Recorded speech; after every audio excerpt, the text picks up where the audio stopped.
पंढरपुरातून महत्त्वाची बातमी। श्री विठ्ठल मंदिरामध्ये एक भुयार आढळलेला आहे। मंदिर परिसरामध्ये 7 ते 8 फूट खोलीचं हे भुयार आता आढळून आलं। भुयारामध्ये मूर्ती असण्याची शक्यता आहे। कान्होपात्रा मंदिराजवळ हे भुयार सापडलेलं आहे। तर पुरातत्व विभागाच्या अधिकाऱ्यांच्या वतीने भुयाराची आता पाहणी देखील केली जाते। या भुयाराची दृश्य देखील आता लोकशाहीवर आपण पाहतोय। मंदिर परिसरामध्ये हे भुयार सापडलं असून 7 ते 8 फूट खोलीचं भुयार आता आढळलेलं आहे। पंढरपूरच्या श्री विठ्ठल मंदिराच्या परिसरामध्ये हे भुयार आढळलं असून भुयारामध्ये मूर्ती असण्याची शक्यता आहे। कान्होपात्रा मंदिराच्या अगदी जवळच हे भुयार सापडलेलं आहे। तर पुरातत्व विभागाचे अधिकारी या ठिकाणी दाखल झाल्याचं पाहायला मिळत आहे। पुरातत्व विभागाच्या अधिकाऱ्यांच्या वतीने आता या भुयाराची पाहणी देखील केली जाते। नेमके या भुयारामध्ये आता काय काय आढळतं हे देखील आता पुढच्या काही वेळामध्येच समोर येणार आहे। तर भुयारामध्ये मूर्ती असण्याची शक्यता आता वर्तवण्यात आलेली आहे। तर ही दृश्य आपण पाहतोय। पंढरपूरच्या विठ्ठल मंदिरामध्ये जे भुयार सापडलेलं आहे त्या भुयाराची झलक आपण लोकशाही मराठीवर पाहतोय। मंदिराच्या परिसरामध्ये 7 ते 8 फूट खोलीचं हे भुयार आता आढळलेलं आहे। तर या भुयारामध्ये मूर्ती असण्याची शक्यता वर्तवण्यात आली। कान्होपात्रा मंदिराच्या अगदी जवळच हे भुयार सापडलेलं आहे। तर पुरातत्व विभागाची टीम आता या ठिकाणी दाखल झाल्याचं पाहायला मिळत आहे। पुरातत्व विभागाचे अधिकारी या भुयारामध्ये गेलेले आहेत आणि त्यांच्या वतीने अधिकची पाहणी देखील या भुयाराची आता केली जाते। तर पुरातत्व विभागाच्या रचनाकार तेजस्विनी आफळे या ठिकाणी दाखल झाल्याचं पाहायला मिळत आहे। त्यांनी थेट तळघरामध्ये उतरून या भुयाराची आता पाहणी सुरू केली आहे। तर पुरातत्व विभागाच्या वतीने तळघराची प्राथमिक स्वच्छता केली जाते। मंदिर समितीचे अधिकारी यांच्या समक्ष तळघराची आता पाहणी सुरू करण्यात आलेली आहे।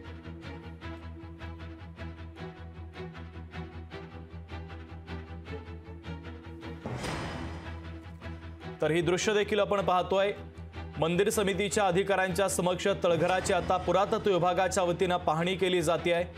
पुरातत्व विभागाच्या रचनाकार तेजस्विनी आफळे आपल्याला या तळघरामध्ये उतरताना दिसतात। त्यांनी आता या तळघराची पाहणी सुरू केली आहे। पुरातत्व विभागाच्या वतीने तळघराची प्राथमिक स्वच्छता देखील केली जाते। आपले जे पुरातत्व विभागाचे वास्तुविशारद आहेत त्याचप्रमाणे काम करणारी जी ठेकेदार मंडळी आहेत, तर काल संध्याकाळी काम करत असताना आपलं हनुमान गेट आहे त्याच्या बाजूला त्या ठिकाणचं जे फ्लोरिंग आहे त्याचं स्ट्रेंथनिंग करत असताना एक दगड त्या ठिकाणी खचला आणि तो दगड काढला असता त्या ठिकाणी तळघर असल्याचं दिसून आलेलं आहे।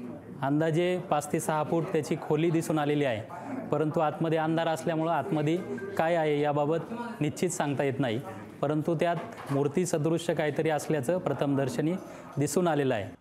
आपले पंढरपूरचे प्रतिनिधी अभिराज उभाळे आपल्यासोबत जोडले जातात। अभिराज, पंढरपूरच्या विठ्ठल मंदिरामध्ये भुयार आढळला। आता पुरातत्व विभागाच्या वतीने भुयाराच्या आतमध्ये उतरून पाहणी करण्यात आलेली आहे। या भुयारामध्ये अनेक जुन्या वस्तू, मूर्ती सापडण्याची शक्यता आहे। अपडेट काय मिळत आहे? नक्की शुभम, या ठिकाणी पुरातत्व विभागाचे अधिकारी त्या तळघरामध्ये उतरलेले आहेत। ते तळघर 5 ते 7 फूट खोल आहे आणि आतमध्ये 5 बाय 5 चे 2 चेंबर त्यांना आढळून आलेले आहेत। या चेंबरमध्ये 3 मूर्ती सदृश्य दगड त्यांना दिसलेले आहेत आणि पादुका आहेत। अशा 6 ऑब्जेक्ट त्यांना वेगवेगळे आतमध्ये दिसलेले आहेत। मात्र आतमध्ये मातीचा मोठा ढिगारा आहे आणि अंधार असल्यामुळं अद्याप स्वच्छतेचं आणि माती काढण्याचं काम चालू आहे। त्याचबरोबर या मातीमध्ये लाखेचे चुडे, काचेच्या बांगड्या याचे अवशेष आढळलेले आहेत। त्याचबरोबर 5 पैसे 10 पैशाचे जे चलनी नाणी होते ते आता बंद झालेले आहेत।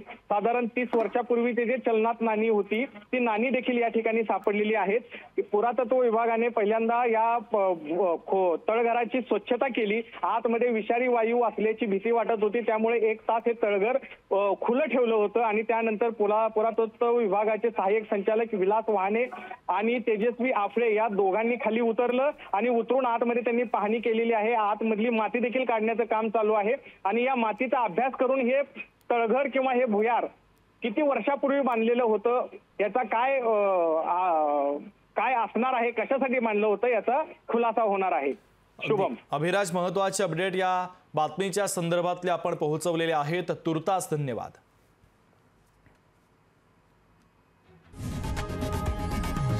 लोकशाही मराठी ऐका, पहा, जागरूक रहा।